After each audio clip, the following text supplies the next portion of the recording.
Olá, tudo bem? Meu nome é Otávio Valério de Carvalho. Eu estou muito feliz de estar aqui hoje com vocês, dividindo informação, conhecimento, participando desse evento tão bacana, né? Aliás, eu quero agradecer muito ao Sérgio Lobato a oportunidade. É um prazer estar aqui contribuindo com vocês. Bem, o tema que a gente vai falar hoje, gente, é por que sinomose vai continuar sendo um problema, né? Antes, deixa eu falar um pouquinho da minha carreira para vocês. Eu sou veterinário, formado pela UFV, tenho mestrado em Ciências Clínicas pela Federal Rural do Rio, doutorado em Medicina Veterinária Preventiva pela Federal de Viçosa, pós-doc no Laboratório de Virologia e Terapia Experimental da Fiocruz, de Recife. Atualmente estou fazendo outro pós-doc em Biologia Celular e Molecular pela Federal do Paraná e eu sou diretor técnico do Tex Laboratórios, né? Para quem me conhece, eu já tive a oportunidade de ver um pouquinho do meu trabalho, sabe que eu tenho uma história longa aí com sinomose, né? Durante toda a minha vida acadêmica, foi um dos principais vírus que eu trabalhei, eu sou apaixonado pelo vírus, já deu para descobrir bastante coisa em relação a ele. Então, eu quis colocar essa palestra mais para poder tentar destacar a importância da sinomose, né, atualmente, como um grande desafio para os clínicos, principalmente, e destacar principalmente por que a sinomose ela ainda vai continuar sendo um grande problema, né? Quanto antes a gente assimilar isso, se preparar para isso, melhor, né? Bom, só falando um pouquinho, então, a respeito da origem desse vírus, né? Ele pertence à família Paramyxoviridae, gênero Morbillivirus, e aqui ele tem alguns parentes bastante interessantes dentro do gênero Morbillivirus, e eu queria dar destaque aqui para o vírus do sarampo, né? O vírus sarampo ele surgiu bem antes do vírus da sinomose e eles são muito parecidos, tanto geneticamente quanto antigenicamente. E é muito por conta dessa similaridade que eles possuem que a gente sabe o que a gente sabe hoje de sinomose, porque esse vírus é tido como modelo experimental para os estudos de sarampo. Então, por conta dessa semelhança, a gente tem um certo conhecimento hoje de sinomose. Esse trabalho, que foi um trabalho de 2019, ele é um trabalho muito interessante. Ele correlaciona alguns achados de paleontologia com virologia, mistura história, e ele tem algumas nuances bastante interessantes, né? Igual essa figura, por exemplo. Na verdade, isso aqui é uma pintura que data aí de 1748, se eu não me engano, que mostra um pouco como foi a colonização espanhola na América Latina, né? Para quem puxa um pouquinho aí do conhecimento de história, sabe que a colonização espanhola foi extremamente violenta, né? Que era uma das diferenças, inclusive, em relação à colonização portuguesa, que aconteceu aqui no Brasil, por exemplo. E durante esse processo de colonização espanhola, houve muitas mortes, né? Durante esse processo, o cão foi trazido para a América Latina como instrumento de conquista, né? Como instrumento utilizado nos avanços territorialistas que os colonizadores estavam fazendo. E como havia uma matança desenfreada durante esse processo de conquista, essa foto retrata aqui, por exemplo, né, essa pintura retrata aqui, por exemplo, o colonizador dando uma criança para o cão comer, uma criança morta, né? E aqui a gente consegue ver vários cães inclusive interagindo com nativos, né, brigando com os nativos, atacando. Então, o cão se alimentava muito da carne desses nativos mortos. Só que durante o processo de colonização, juntamente com os colonizadores, vieram várias doenças, dentre elas o sarampo. E esse trabalho ele especula justamente que sinomose ela pode ter sido originada a partir do sarampo, né? O sarampo, por exemplo, encontrando uma população virgem como essa, ele vai se multiplicar desenfreadamente e ele vai sofrer processos de transformações durante essa multiplicação desenfreada. E essas transformações, que são mutações, na verdade, que geram diferenças nesses novos vírus, favoreceram, supostamente, né, dentro dessa hipótese do trabalho, a evolução para um outro vírus que reconhecia uma nova espécie, né? Daí uma provável origem para o vírus da sinomose, né? Isso aí na faixa de 1750, mais ou menos, tá? E ele tem até algumas figuras, né? Ele correlaciona alguns achados que são bem interessantes, né? Por exemplo, a gente sabe que dentro da sequência de nucleotídeos de um DNA, de hospedeiro, por exemplo, de uma determinada espécie, existe um código que determina qual aminoácido que é chamado para cada trinca de nucleotídeos que é exposta durante um processo de tradução, por exemplo. A gente chama esse processo de codon usage. Como é que acontece, né? Esse codon usage, normalmente, ele tem características que são espécies específicas, né? Determinada espécie vai ter uma trinca de nucleotídeos que vai chamar determinado aminoácido. A outra espécie vai ter outra trinca que vai chamar o mesmo aminoácido, um aminoácido diferente, entendeu? Então, aqui nesse trabalho, ele correlacionou o padrão de codon usage de cães, de humanos e de ruminantes para as várias sequências de proteínas, né, as várias sequências genéticas que existem do vírus cinomose canina. E aí ele reforça a hipótese dele porque ele mostra que, por exemplo, a barra preta, né, de humano, ele mostra que, por exemplo, o codon usage do genoma de cinomose ele é muito mais parecido com o codon usage de humanos do que com o de cão, né? Em terceiro lugar, a gente teria o da vaca aqui, por exemplo, né? Então, é um argumento que reforça essa hipótese de que o vírus da cinomose ele tenha evoluído a partir do vírus do sarampo, né? Mas antes de a gente falar um pouco da genética em si relacionada com o vírus, processo de evolução, vou apresentar para vocês o objeto do nosso assunto, né? Então, esse aqui é o vírus da cinomose canina. Eu quero aqui uma representação gráfica, né? Vou dar alguns poucos destaques, mas de coisas que são importantes para o assunto que a gente vai desenvolver, né? Ele é um vírus envelopado, né? O que já subentende que ele seja um vírus muito pouco resistente em condições ambientais, né? Qualquer variação climática é capaz de inativar ele, assim como qualquer tipo de detergente consegue desestabilizar esse envelope lipoproteico, tá bom? Aqui na superfície, né, do envelope, a gente tem algumas glicoproteínas inseridas, né? Tem a glicoproteína H, que é importantíssima para o processo de patogenia do vírus, e tem a proteína F, né?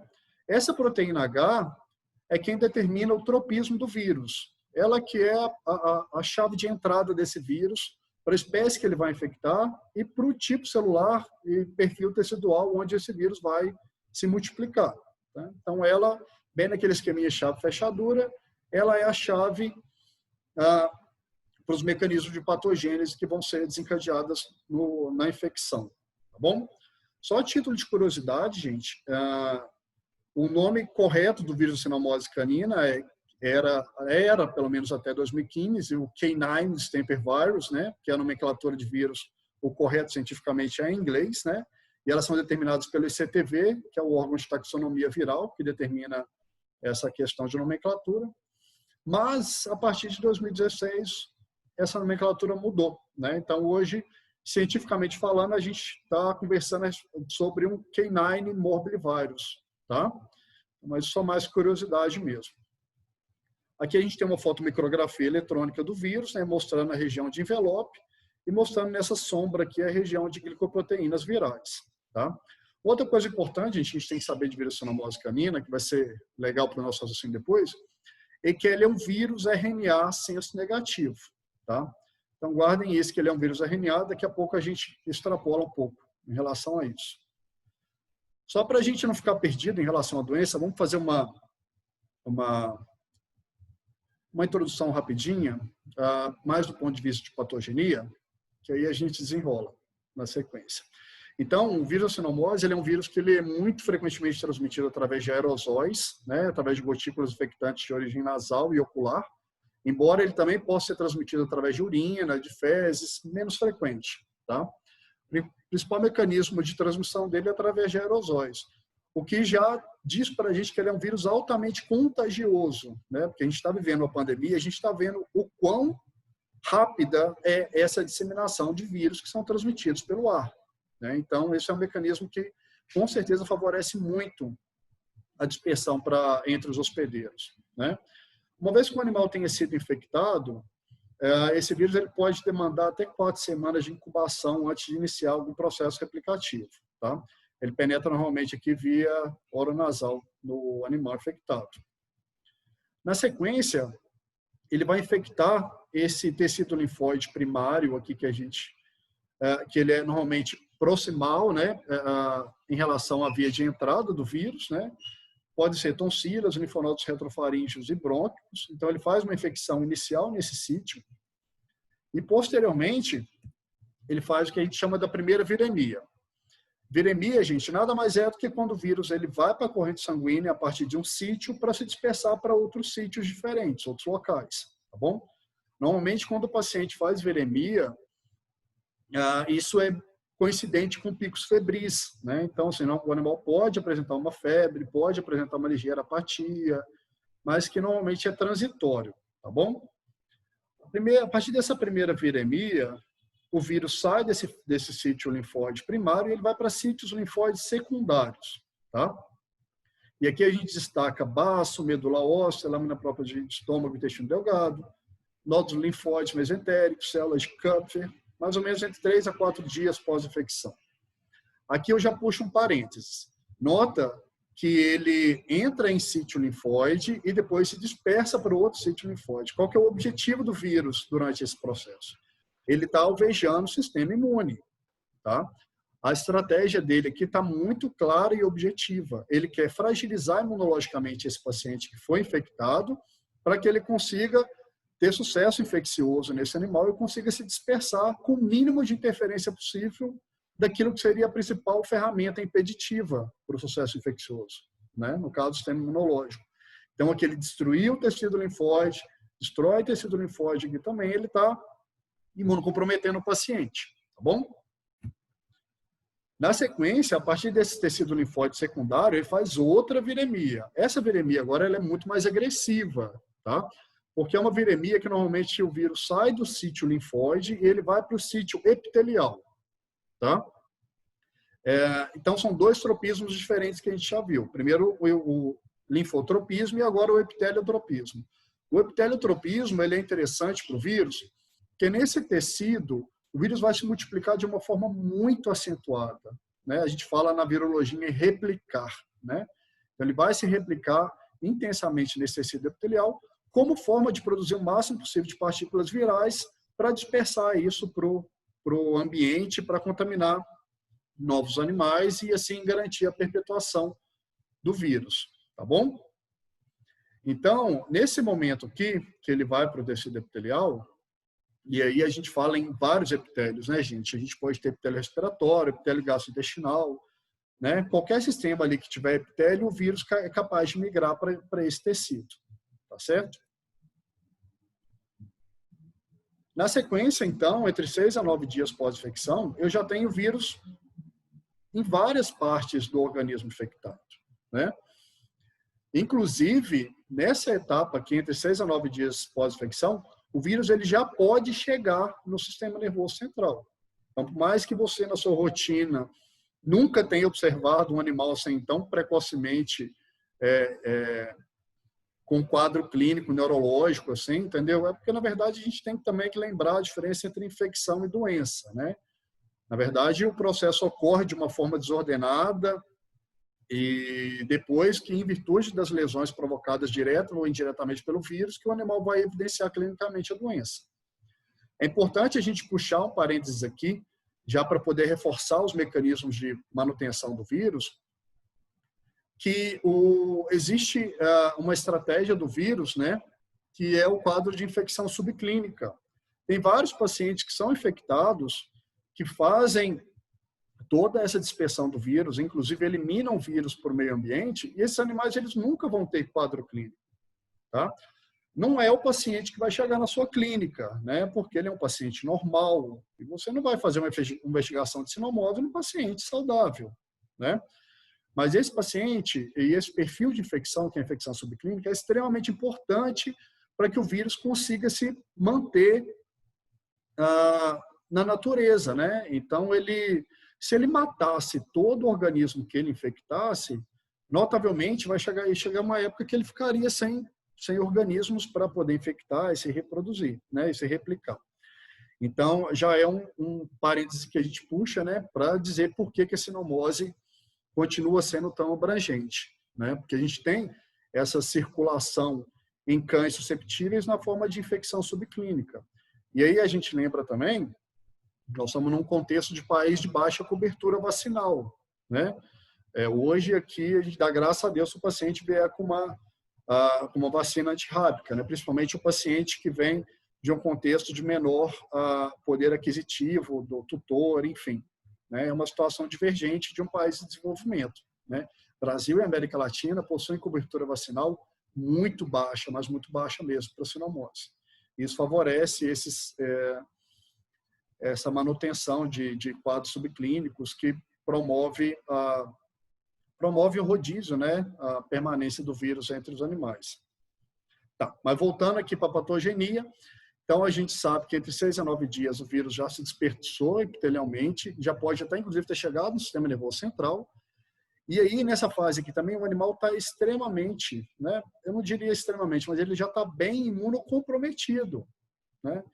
E tudo é muito coeso no caso da infecção por sinomose, né? Porque é desejável que o animal esteja comprometido nesse momento, porque é o momento onde o vírus está se replicando desenfreadamente e ele precisa que o organismo disperse novas partículas para garantir a sobrevivência dele, né? Então, é providencial que esse animal esteja comprometido, imunocomprometido nesse momento, né?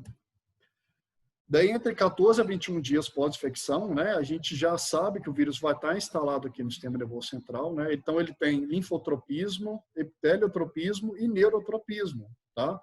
São 3 perfis celulares teciduais muito marcantes para esse vírus, né? São regiões que ele gosta de estar e que ele busca durante o processo infeccioso.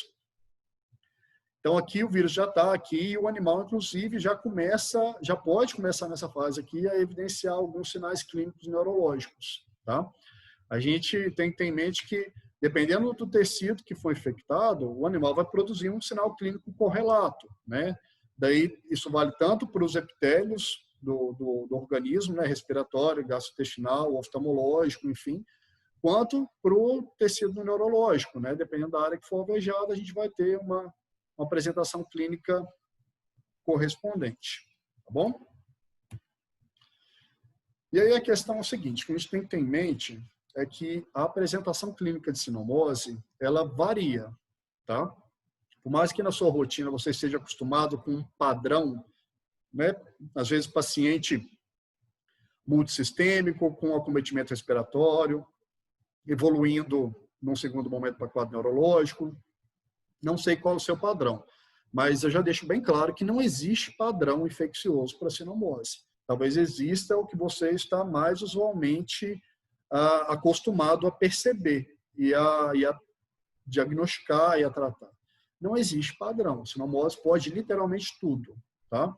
Isso vai variar muito em função da virulência da cepa do vírus que foi infectado, né? A gente sabe que tem vírus que são mais virulentos ou do que outros, né?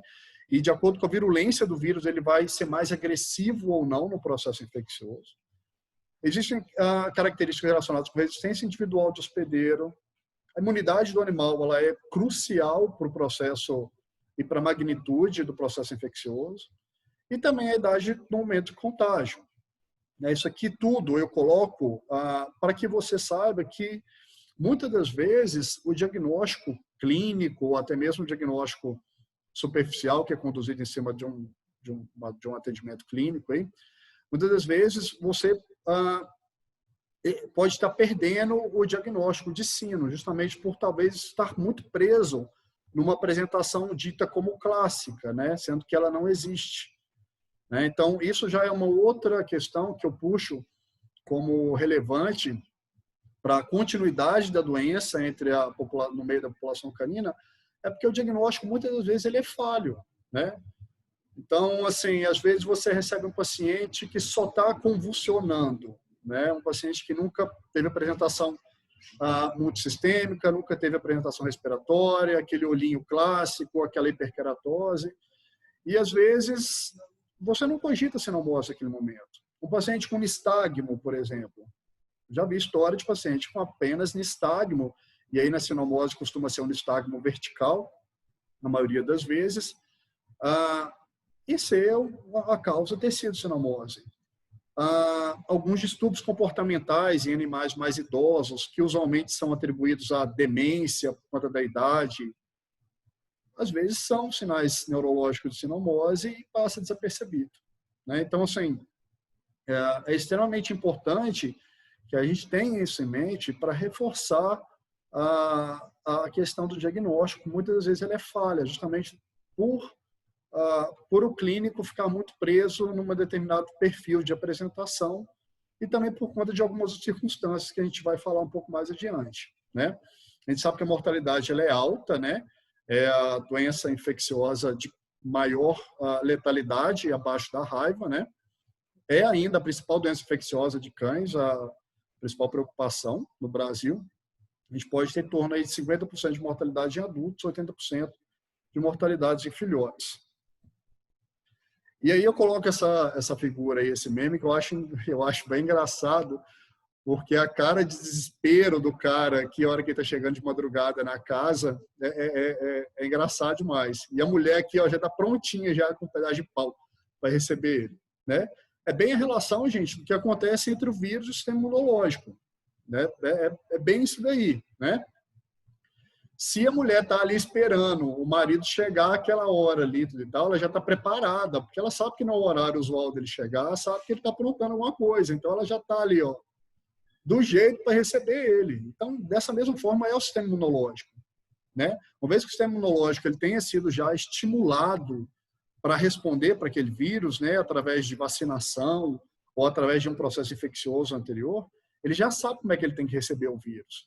E aí o vírus não passa aqui desapercebido de forma nenhuma, né? Porque apontou aqui na porta e já vai levar uma marretada na cara, né? Então isso é determinante, né? Se a resposta imunológica ela for forte e vigorosa, né, ela for adequada, o vírus ele não tem sucesso infeccioso. Mas se ela for uma resposta fraca, aí o animal ele pode ter uma sinomose um pouco mais leve, talvez só com acometimento multissistêmico, sem comprometimento neurológico. Se é uma resposta mais falha, aí o animal pode evoluir neurologicamente, agravar de forma mais rápida. Então, essa relação ela é bem direta mesmo, tá? Entre o sistema imunológico, a competência imunológica do paciente e o vírus no momento da infecção. Então, a gente já viu que, né, em virtude do tropismo viral, o tropismo no sistema imune vai gerar depressão linfóide, imunodepressão, que é providencial, né, muito favorável para a dispersão do vírus no organismo. O tropismo epitelial, que aí ele vai gerar sinais clínicos correlacionados com o epitélio que o vírus estiver infectando, né, e aí são variados, com certeza você já sabe vários aí. E o tropismo neurológico, que muitas das vezes gera um quadro de panencefalite desmielinizante, tá? Tenham em mente o seguinte, isso tudo aqui pode acontecer ao mesmo tempo ou pode acontecer de forma individual, tá? Um animal com sino, ele pode apenas ter imunocomprometimento, sem nenhum sinal clínico. Ele pode apenas ter algum sinal respiratório ou gastrointestinal. Como pode ser um animal que evolua neurologicamente sem sequer apresentar nenhum outro sinal sistêmico prévio, tá? Então, tem que abrir a cabeça em relação a isso, porque essas situações que eu falei com vocês podem acontecer. Tá bom? Aqui só um trabalho que demonstra, né, esse tropismo que é muito amplo dentro do organismo infectado, né? Aqui é um ferret que ele foi infectado com o vírus da sinomose recombinante que expressava uma proteína fluorescente chamada GFP. Então a gente consegue inferir aqui sobre a presença do vírus em todo local que tem algum focozinho de fluorescência, tá? Esse material foi estimulado por uma luz UV, né? Por isso que ele fica com esse aspecto meio azulado, mas a luz UV excita a GFP que emite essa fluorescência, que é percebida visualmente, né? Então, aqui no ferret infectado, a gente consegue ver a presença do vírus em tecido linfóide, né? Aqui, no caso, tecido linfóide do baço, do trato gastrointestinal, aqui as placas de Peyer, né, do intestino. Aqui o tropismo epitelial evidenciado, no caso aqui no abdômen do ferret, né? Aqui na região da patinha também, a gente consegue ver a fluorescência aqui no coxim. Aqui em glândula salivar, linfonodos, nas bordas do pulmão, né, a gente consegue ver bastante marcação de fluorescência devido à presença do vírus. Na língua, em tonsilas. E aqui o tropismo neurológico, né, na região de leptomeninge, né, ver como é que ela tem bastante foco aqui de presença do vírus em região de leptomeninge ao redor do cérebro, né? Então, só para demonstrar como essa dispersão dele é realmente muito ampla no organismo infectado. E aí eu vou puxar de novo para a questão do vírus, para falar um pouquinho a respeito de como que acontece essa dinâmica de infecção e já puxar alguns outros pontos da discussão da nossa apresentação, né? Hoje a gente já sabe que tem dois receptores que já são bem caracterizados por visacinomose. O SLAM, que é o receptor imunológico, né, relacionado com as células do sistema imune que ele vai infectar, e o Nectin-4, que é o receptor epitelial. Tá bom? Uma vez que ele reconheça esses dois receptores, né, ele vai entrar na célula, vai penetrar nessa célula, que é uma célula susceptível, que possui o receptor, e aqui ele vai se replicar e gerar novas partículas. Essa partícula, ela brota a partir da membrana citoplasmática, e a membrana citoplasmática, ela vai fazer parte do envelope do vírus, né? Ela que é de onde ele carrega a composição do envelope, né? Durante esse processo aqui de replicação, gente, é importante vocês saberem que o vírus, ele praticamente escraviza a célula, ele põe a célula para replicar o material genético dele e também coloca a célula para produzir as proteínas que ele precisa para montar as novas partículas. Tá bom? Durante esse processo de replicação, né, só voltando aqui um pouquinho, no caso aqui a gente tem um RNA, que é o material genético do vírus, e ele vai gerar novos RNAs, tá? Quem faz isso é a RNA polimerase. No caso do vírus, ele tem que ter uma RNA polimerase própria, porque a célula não tem RNA polimerase que gere RNA a partir de RNA. Ela tem uma RNA polimerase que gera RNA a partir de DNA no processo de transcrição. Tá bom? Então, o vírus ele carrega consigo essa RNA polimerase dependente de RNA, tá? Que é uma RNA polimerase bem específica. Como é que acontece o processo de extensão, né? Quando está se copiando a fita genética para gerar uma fita complementar, para gerar uma nova fita, né? No caso aqui da DNA polimerase, ela faz o processo de extensão através da adição de nucleotídeos que são compatíveis com os nucleotídeos da fita molde, né? Então ela vai fazendo aqui a extensão. E aí o que acontece? Durante o processo de extensão, se ela puxar um nucleotídeo errado, que aqui a gente tem uma citosina. Então, aqui deveria estar entrando uma guanina e não uma adenina. Então, se ela puxar um nucleotídeo errado, o que ela acontece? Ela tem uma atividade corretiva que a gente chama de proofreading. Então, ela volta um pouquinho, corrige o que ela fez de errado e coloca a guanina ali e segue fazendo a extensão da cadeia, né? No caso, a produção da fita irmã. No caso da RNA polimerase, gente, a gente tem que ter em mente que a RNA polimerase ela não faz proofreading. O que isso quer dizer, Otávio? Quer dizer o seguinte, que se a RNA polimerase botar essa base errada aqui, vai ficar essa base errada. Tá bom? E ela vai seguir o processo de extensão até terminar, até produzir a fita toda que ela está copiando. Tá bom? Esse processo, né, é característico que a gente chama de mutações, né? Quando ocorre, por exemplo, no caso de mutações pontuais, ocorre quando, por exemplo, a adição de um nucleotídeo que não deveria estar sendo adicionado, né? Então, assim, no caso aqui seria uma mutação pontual, gerada a partir desse erro que a RNA polimerase faz, né? E ela tem uma certa taxa de erros que é normal, tá?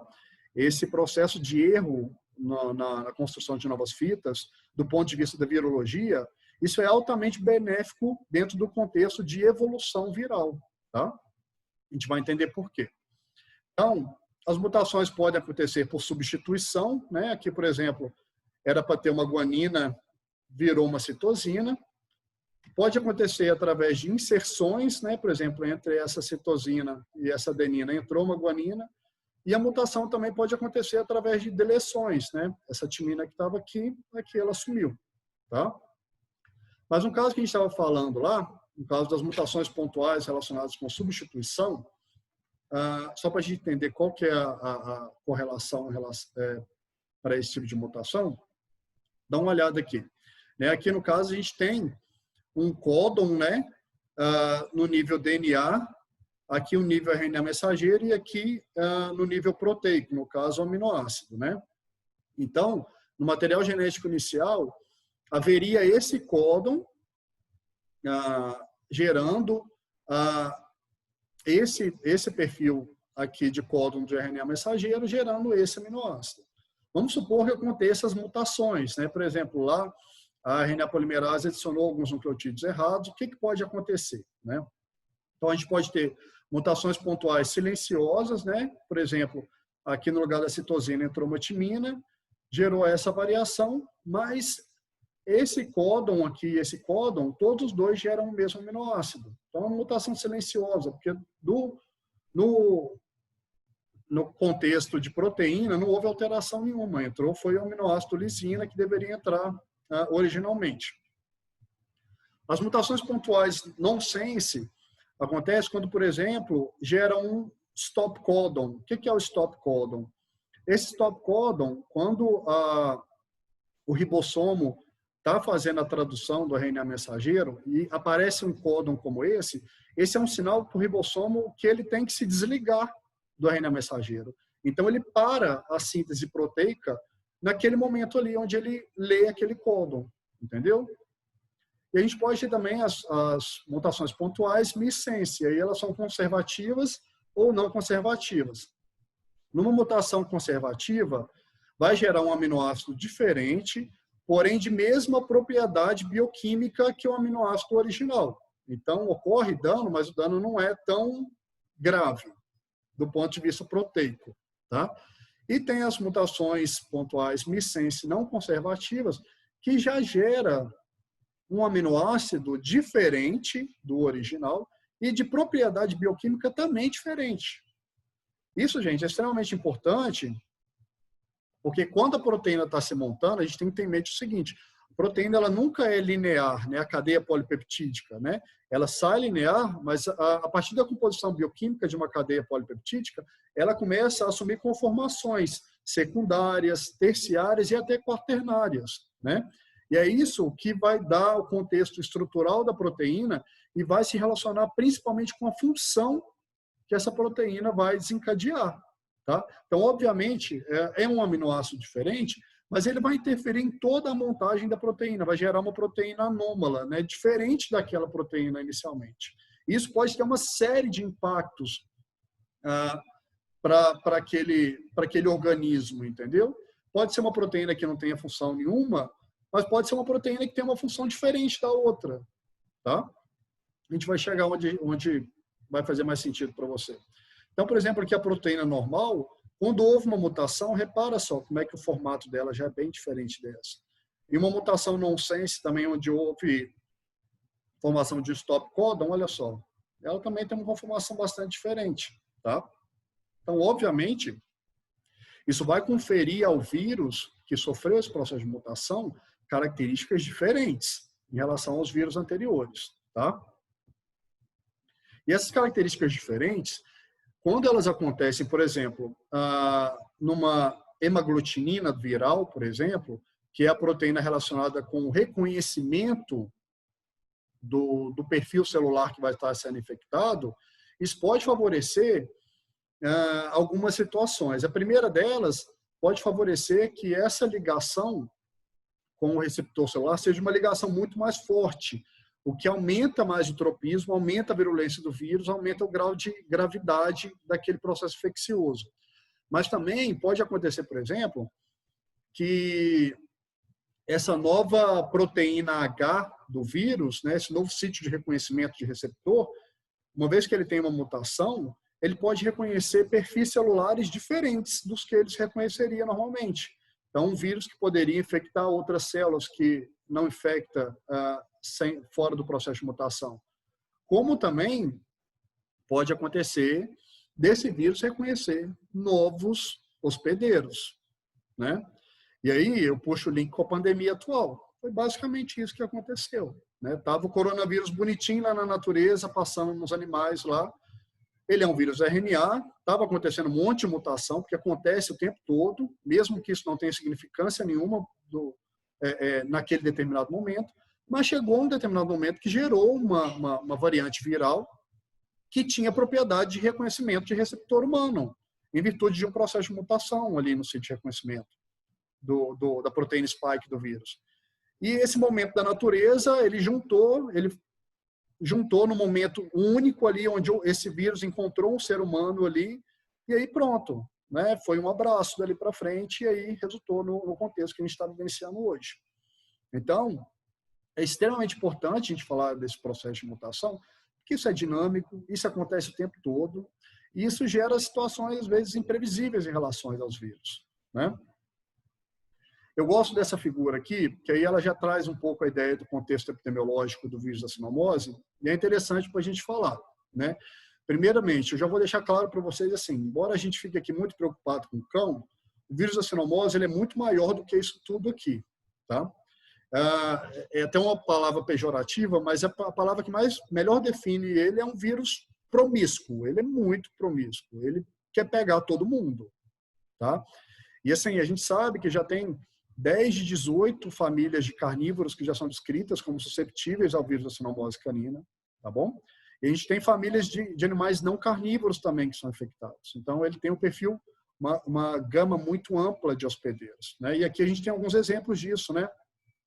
Por exemplo, os felídeos selvagens, aqui ele infecta vários dos felídeos selvagens e já houveram problemas muito graves relacionados a isso, né? Por exemplo, houve surtos, né, já muito impactantes em vida selvagem, de felídeos selvagens, em virtude de infecção pelo vírus sinomose. Alguns canídeos silvestres também, hiena, aqui a gente tem um porquinho do mato também que é suscetível, caititu, mustelídeos, né, como por exemplo ferret, lontra, gambá, algumas espécies de focas também. Ele infecta panda, infecta tamanduá, infecta urso, tem um perfil muito grande, tá? E também infecta macacos, né? Isso aqui é um porém que a gente vai falar até um pouco mais adiante, porque isso puxa uma outra preocupação, tá?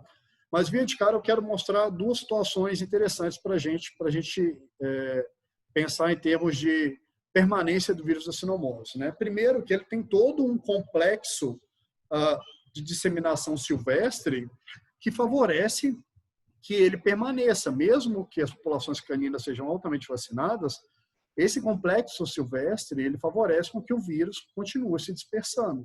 E não só se dispersando, como evoluindo geneticamente. Tá bom?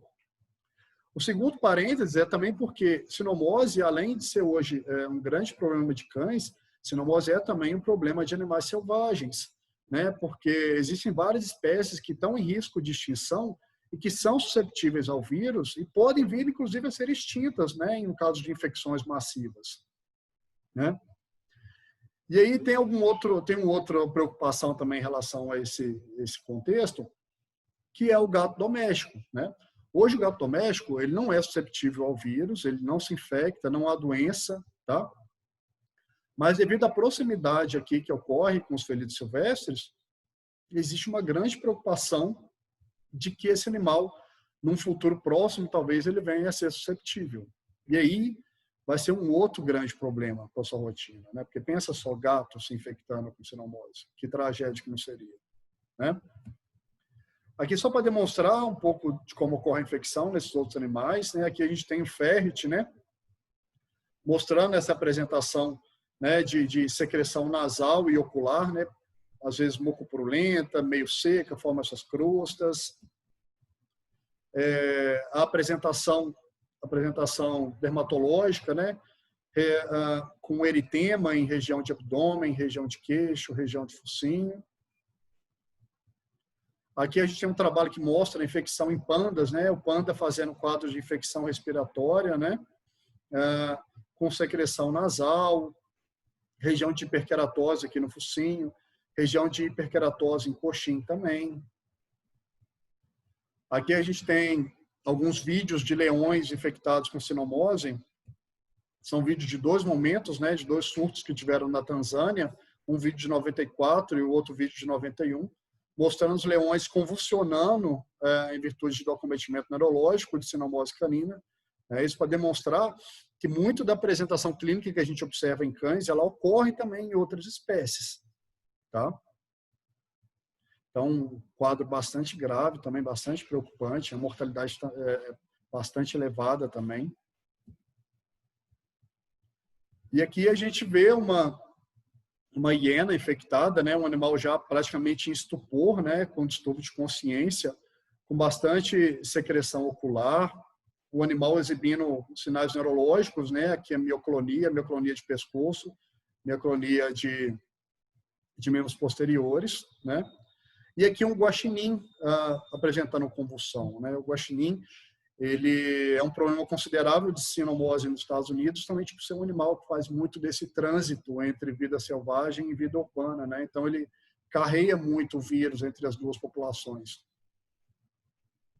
Aqui um outro trabalho de 2020, mostrando que esse ciclo selvagem, né, que está tentando se caracterizar para a sinomose, que ainda não foi determinado, ele é muito importante também para a disseminação de variantes, né? Por exemplo, a gente tem aqui esse trabalho mostrando a variante SA4, que surgiu na Colômbia e no Peru,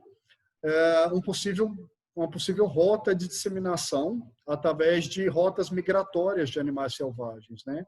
Que esse trabalho ele tenta explicar como essa variante de vírus sinomose chegou aqui nos Estados Unidos, né? Obviamente a gente sabe do comércio ilegal de filhotes que acontece, né? Que isso pode ser uma fonte também de disseminação de vírus, mas esse trabalho ele cita as rotas migratórias de animais selvagens como também rotas importantes para poder atuar na disseminação de variantes virais entre um país e outro, entre continentes, por exemplo. Bom? E aqui tem alguns trabalhos que destacam a importância do vírus da sinomose na vida selvagem, né? Esse é um trabalho de 2006 que retrata um episódio de epidemia de sinomose que aconteceu em focas do Mar Cáspio, né? Morreram mais de 10 mil focas do Mar Cáspio por sinomose canina.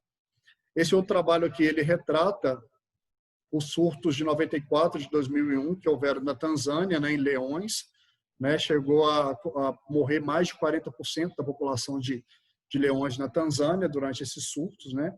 Ele até faz uma reflexão aqui de se talvez esse vírus, num artigo de 2013, né, antes do vírus mudar a nomenclatura, mas ele faz uma reflexão de que talvez esse vírus deveria chamar vírus carnivore distemper virus, né, como se fosse um vírus de carnívoros. A gente sabe hoje que ele não é só um vírus de carnívoro, que ele afeta também outras espécies não carnívoras.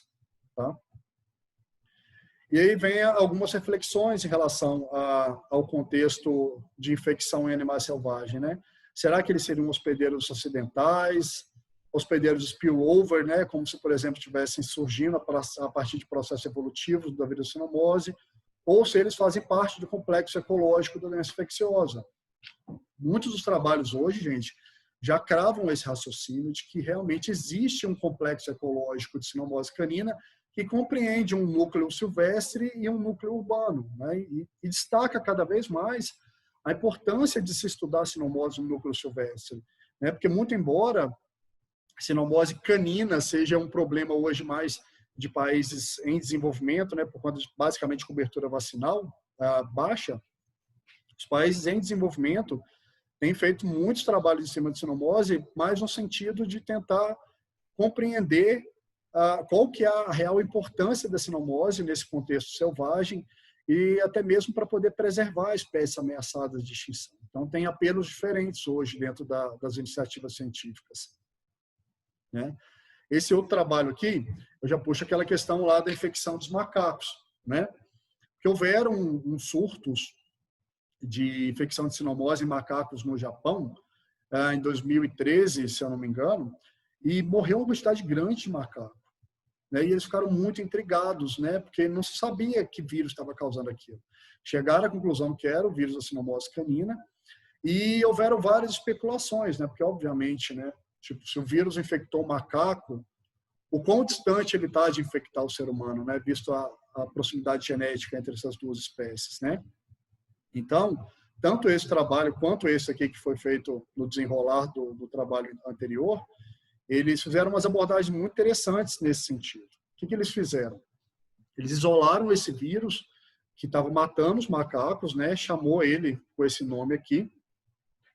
E eles pegaram alguns cultivos celulares de células humanas, né, com receptores humanos para morbilivírus, né, como por exemplo sarampo, e tentaram ver qual que era o grau de modificação que havia nesse vírus novo em relação ao processo de infecção celular de humanos, né?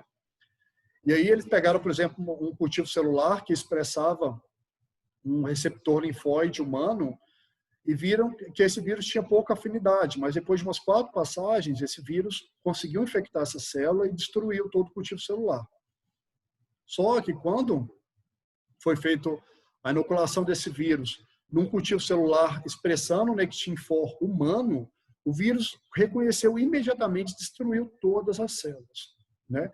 Então, é um resultado interessantíssimo, porque puxou essa nova pergunta, né, para o contexto científico de estudo em cima de sinomose canina, né? Porque, né, qual seria a ameaça de sinomose para o ser humano e qual barreira impediria a transmissão de sinomose para os seres humanos?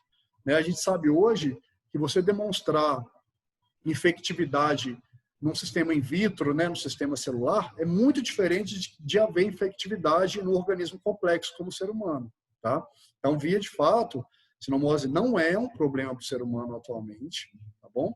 E existe um impeditivo para essa barreira evolutiva, que é a imunização para o sarampo, né? Hoje a gente sabe que os anticorpos que são gerados para o sarampo, eles fazem a reatividade cruzada para o vírus da sinomose canina. Então, eles conseguem reconhecer e neutralizar o vírus da sinomose canina. Então, enquanto houver imunização ativa para sarampo, isso certamente é um fator determinante para alguma possível adaptação desse vírus, né? Que talvez nem a nossa terceira geração possa presenciar. Mas isso aqui, gente, é um dado extremamente importante, porque é um sinal amarelo, vocês não concordam comigo? É um sinal amarelo, né? Se houvesse estudos como esse para o coronavírus durante o processo dele de evolução, talvez a gente tenha conseguido predizer alguma possível ameaça para o ser humano e antecipar algum tipo de ação. No entanto, a gente foi pego de surpresa, né? Por isso que é importante a gente sempre ter vigilância epidemiológica em cima de vírus em populações animais, porque todos os vírus que geraram epidemias grandes na população humana vieram de vírus animais. Então, é extremamente importante, do ponto de vista de virologia, esse processo de vigilância, tá? Principalmente do ponto de vista evolutivo. Aqui são alguns trabalhos mostrando, né, que realmente Brasil, América Latina, Índia e China são os países que mais produzem estudos em sinomose canina, né? A Itália também contribui bastante, mas, de forma geral, os outros países têm muito poucos estudos, né? E os estudos que são desenvolvidos aqui em contexto de países em desenvolvimento são estudos com maior volume de amostragem e também com maior positividade nos estudos de vigilância epidemiológica que são conduzidos, tá? E aí, gente, surgiram alguns estudos bastante interessantes a partir de 2010 com o seguinte objetivo, né? Hoje a gente só tem um sorotipo para sinomose canina, tá? O que significa isso? Significa que, por exemplo, a gente pode ter várias estirpes ou variantes com diferenças genéticas, mas, por exemplo, se o animal foi vacinado com a vacina de vírus atenuado, a imunidade que é produzida por esse vírus atenuado da vacina, ela consegue reconhecer, até então, supostamente, todas as variantes genéticas que possam haver do vírus da sinomose canina. Então, a gente fala em um único sorotipo. Só que, como o sinomose é um problema muito sério e com incidência muito elevada no nosso contexto aqui de América Latina, surgiram alguns trabalhos fazendo análises filogenéticas dessas cepas que são circulantes aqui. O que eles faziam? Esses trabalhos basicamente pegavam o vírus que estava circulando aqui, faziam o sequenciamento genético desse vírus, e comparava a sequência genética desse vírus basicamente com as outras sequências conhecidas e também com a sequência do vírus vacinal, né? Que a gente vai falar um pouco dele mais adiante. Então, houveram trabalhos aqui do Brasil, houveram trabalhos aqui da Colômbia, de sequenciamento genético de vírus, houveram trabalhos também aqui, esse trabalho aqui é da Argentina, esse é um outro trabalho aqui que foi feito no Peru, e todos esses trabalhos, eles evidenciaram novas variantes genéticas circulando aqui na América do Sul. Tá? Esse trabalho, ele foi um trabalho que foi feito nos Estados Unidos, onde eles fizeram análise genética das cepas que estavam circulando lá e compararam essas análises genéticas no nível de proteína com a cepa do vírus vacinal, né? Ele pegou essa região aqui de aminoácidos, que é a principal região imunogênica do gene H, da proteína H, tá? Que a maioria dos anticorpos que são formados, os neutralizantes, eles interagem com a proteína H, né? E uma vez que ele se liga à proteína H do vírus, eles impedem que o vírus reconheça o receptor e entre na célula. Então, é basicamente assim que esse processo de interação de anticorpos consegue neutralizar a partícula viral. E esse é o principal sítio imunogênico de reconhecimento de anticorpos, né? E esse trabalho, ele viu o seguinte, que ele identificou aqui 6 variantes geneticamente diferentes em relação à cepa vacinal, e ele pegou a sequência de aminoácidos dessas cepas para essa região imunogênica de proteína H e comparou com a variante vacinal. E olha aqui, ele achou divergência em todas as 6 cepas para esses 3 aminoácidos aqui, posição 367, 376 e 386. Qual que é a relevância disso, gente? Pensa se essa alteração de anticorpo aqui, no principal sítio imunogênico da proteína H, altera o padrão de reconhecimento do anticorpo que está no organismo que foi infectado. Vocês não concordam comigo que esse anticorpo ele não vai conseguir reconhecer esse sítio imunogênico e, consequentemente, mesmo que o animal seja vacinado, esse vírus vai conseguir desencadear o processo infeccioso? Vocês entenderam aonde o meu raciocínio está querendo chegar? Aqui existe, por exemplo, aqui são cristalografias da proteína H, demonstrando em vermelho a região de reconhecimento do receptor SLAM, e em azul a região de reconhecimento do receptor epitelial Nectin-4, né? Muitas das vezes, quando esse processo de mutação gera alterações nessa região, isso pode estar relacionado com o reconhecimento de novos hospedeiros, né? Então, novamente, foi bem próximo do que aconteceu com o coronavírus, né? Ocorreu mutação em algum sítio de reconhecimento de receptor, esse sítio não reconhecia um receptor humano, a partir dessa modificação ele passou a reconhecer, tá? E aí, teve esse trabalho de 2018, realizado com alguns animais de vida selvagem da África do Sul, que ele também fez análise filogenética e comparou com a cepa vacinal desses vírus que foram isolados. E aí ele focou muito nessa região de reconhecimento de receptor SLAM e na região de reconhecimento de Nectin-4. Então aqui a gente tem os aminoácidos relacionados com essas posições específicas nessas regiões. E aqui embaixo a gente tem os aminoácidos correspondentes das cepas que foram isoladas. E aqui, por exemplo, ele achou, tá vendo, aminoácidos diferentes para essas mesmas posições, né?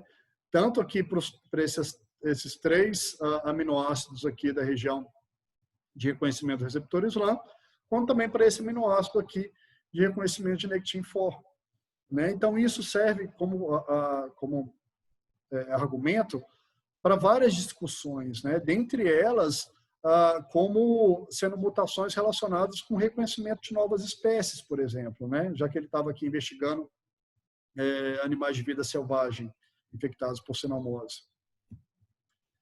Muito desse trabalho, gente, que é feito em termos de análise filogenética do vírus sinomose canina, ele considera o GNH, né? Porque ele é o principal ali, né? E ele também é o sítio de maior variabilidade genética, né?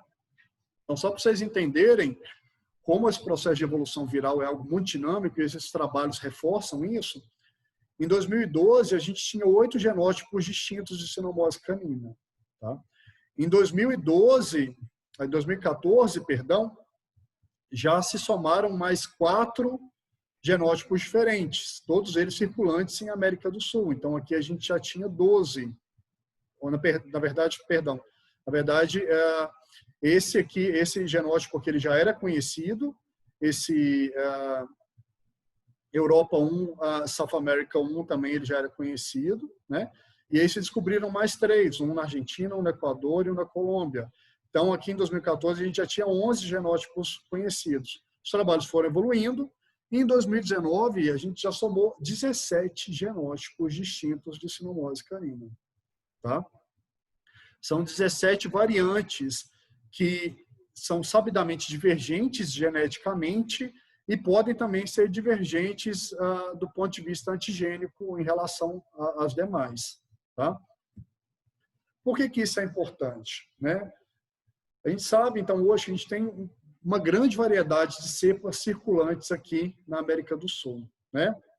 E essas cepas, elas têm uma alta divergência de sequências de aminoácidos em relação às cepas vacinais.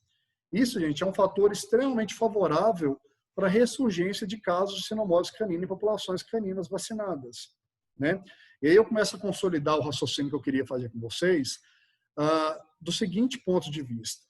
Né? A maioria das vacinas hoje, elas consideram vírus vivo atenuado. Só que esse vírus vivo atenuado que está na formulação vacinal, ele é um vírus que foi isolado na década de 30. Tá? Um vírus da década de 30. A gente fala hoje de 2020, né? Onde a gente sabe que em 2019 a gente tem 17 genótipos diferentes. Tá bom? Então, o que eu quero dizer com isso para vocês? Eu quero dizer para vocês que é o seguinte: preparem-se para ter animais devidamente vacinados, com vacinas de boa procedência, vacinados na rotina de vocês, sob todos os cuidados, com tutores impecáveis na conduta, e que ainda assim podem eventualmente aparecer infectados pelo vírus da sinomose canina. Tá?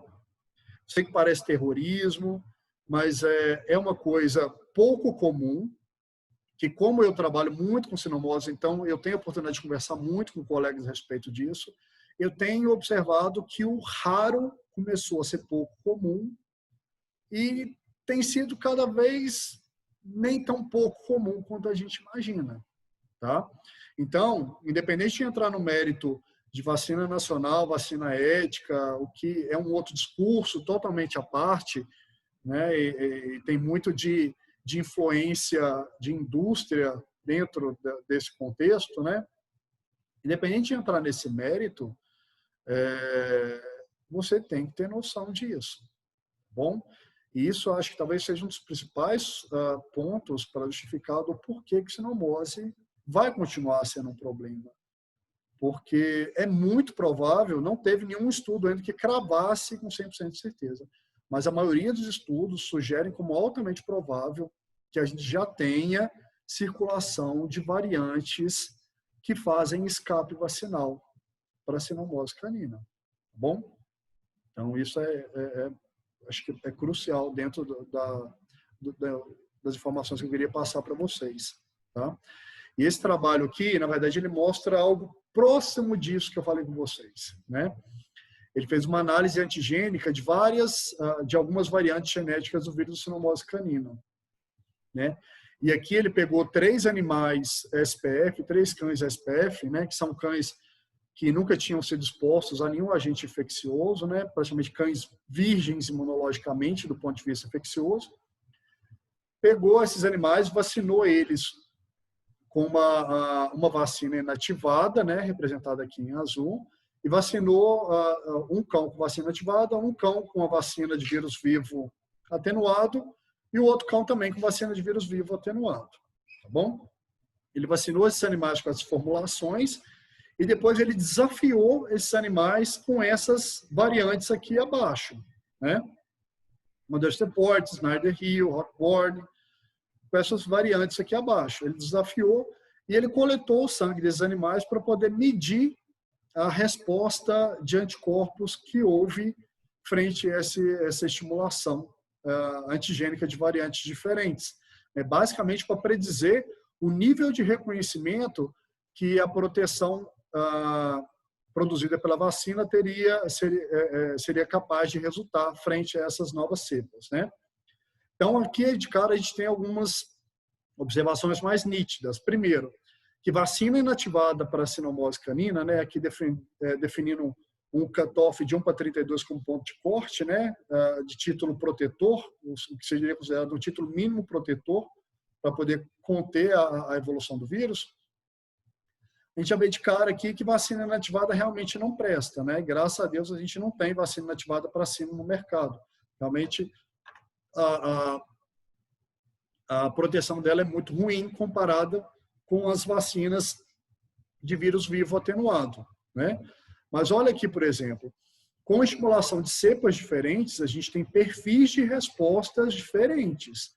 O que significa o seguinte, que a variação antigênica dessas cepas, elas interferem no reconhecimento do anticorpo neutralizante que é produzido pela cepa vacinal.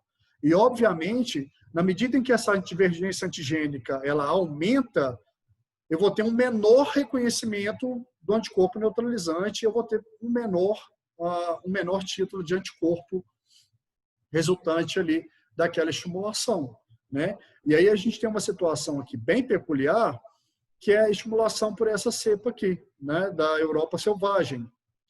Olha só, né, não teve estimulação nenhuma do animal imunizado pela vacina inativada e pelos animais vacinados pelas vacinas de vírus vivo atenuado, a estimulação ela foi limítrofe, tá?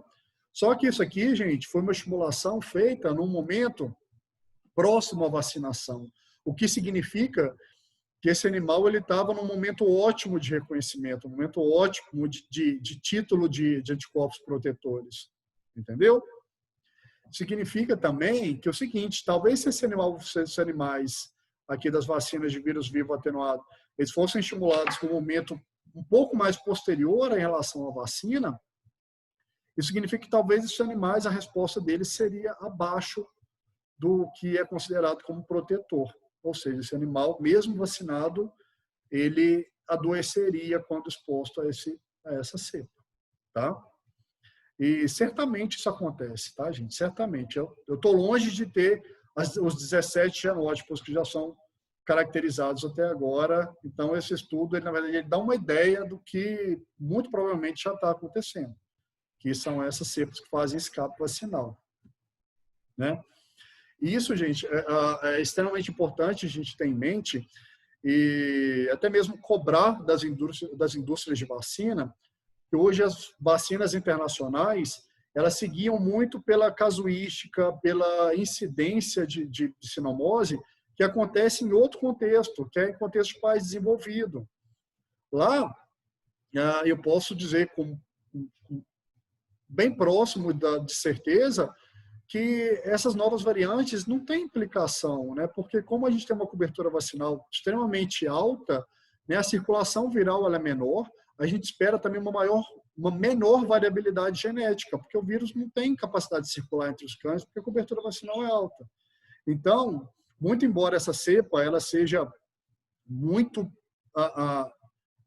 providencial, muito interessante para os países desenvolvidos, eu posso dizer para vocês que ela já não é interessante para a gente, né? Então, assim, cabe um alerta para as indústrias vacinais de que esse momento está muito próximo de acontecer. E, assim, vai ser muito problemático para você que tem aí os seus clientes devidamente imunizados, que tem o maior cuidado no processo vacinal do paciente de acompanhamento, ver que o seu paciente vai ser infectado, né? Porque, notavelmente, as vacinas, essas variantes, elas vão divergir em grau de suscetibilidade de neutralização.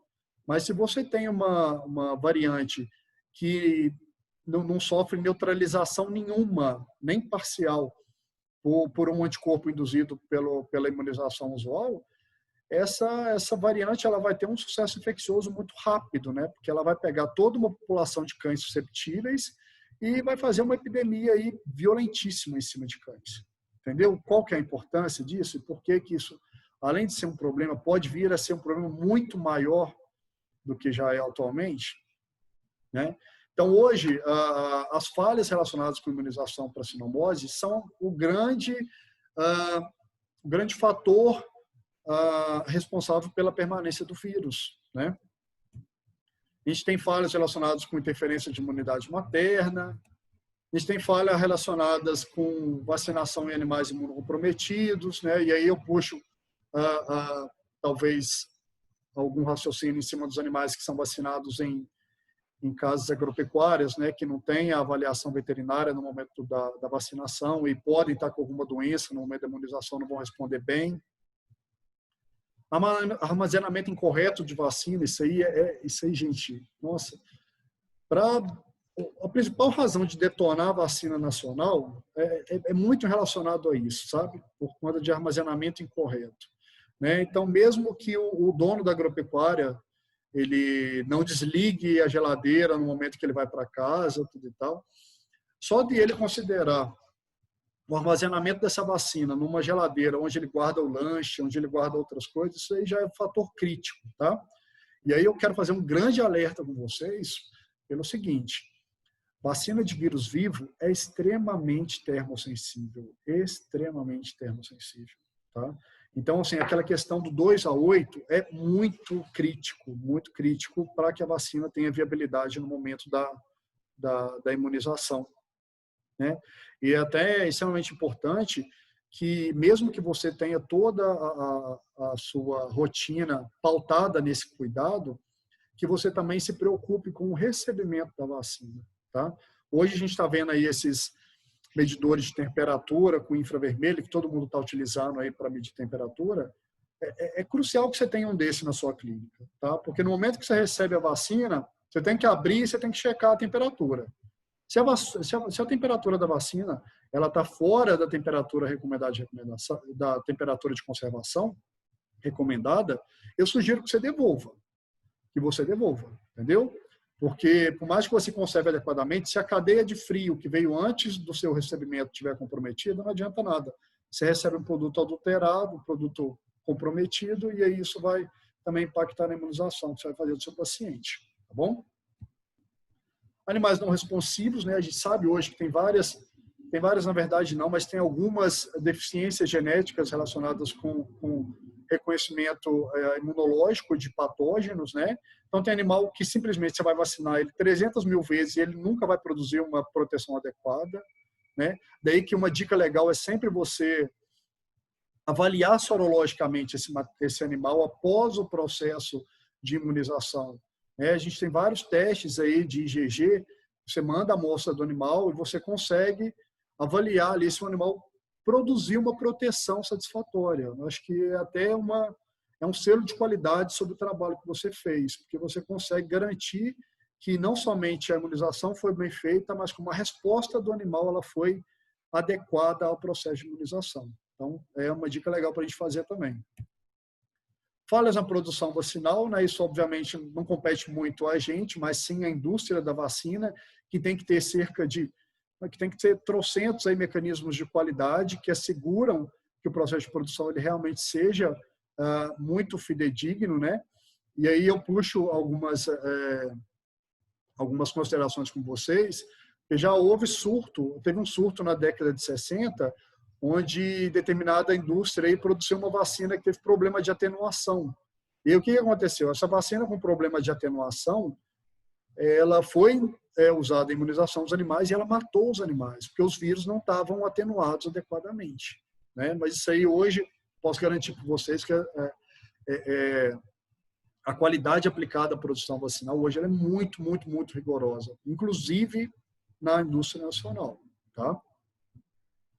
Reversão de virulência, gente, tem 2 cepas de sinomose que já foram relatadas para reversão de virulência, que é a Rockborn e a Snyder-Hill, tá? Rockborn A reversão de virulência é quando a vacina ela foi devidamente atenuada, mas quando inoculada no animal, na imunização, esse vírus ele dispara algum mecanismo de replicação que ele volta a ser virulento e causa doença.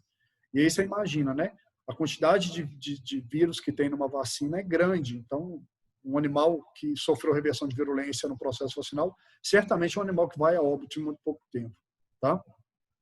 Agora, se eu não estou muito enganado, até bem pouco atrás, isso se ainda não for uma realidade, existe uma das marcas de vacina que utilizam a Snyder-Hill. Obviamente, por questão ética, eu não vou falar nomes, mas é interessante vocês verificarem, tá? Porque essa Snyder-Hill, ela já teve episódios de reversão de virulência relatados. Ela tem um excelente potencial imunogênico, é a melhor cepa para ser utilizada em vacina, né? Porque a proteção da Snyder-Hill no processo de imunização ela é fantástica, mas ela tem potencial de reversão de virulência. Então, é um risco que eu, particularmente, jamais correria. Tá? A cepa vacinal mais usualmente utilizada é a Understeport, tá? É a que tem na maioria das formulações vacinais. Ela é uma vacina de resposta imunogênica muito boa e que não tem risco nenhum de reversão de virulência. Tá?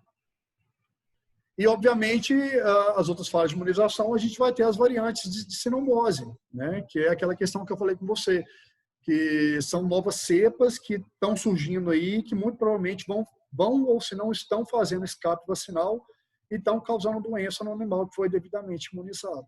Tá? Daí que a gente chega aqui no final, então, né, com os principais desafios para a erradicação de sinomose, que são os principais pilares do porquê esse vírus se sustenta tão fortemente e do porquê que eu posso assegurar para vocês que vai continuar sendo um problema durante muito, muito tempo ainda. Tá? A gente tem a cobertura vacinal insuficiente, né?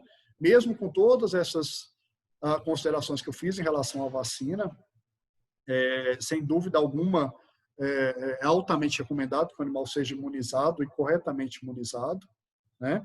Desde que você tenha consciência também de que vacina nenhuma tem 100% de eficácia, tá bom? E que, particularmente, para a sinomose existe esse viés grande que eu falei com você. As falhas de imunização também são outros grandes desafios para a erradicação da sinomose, e aí tem vários fatores associados, como a gente disse no slide anterior.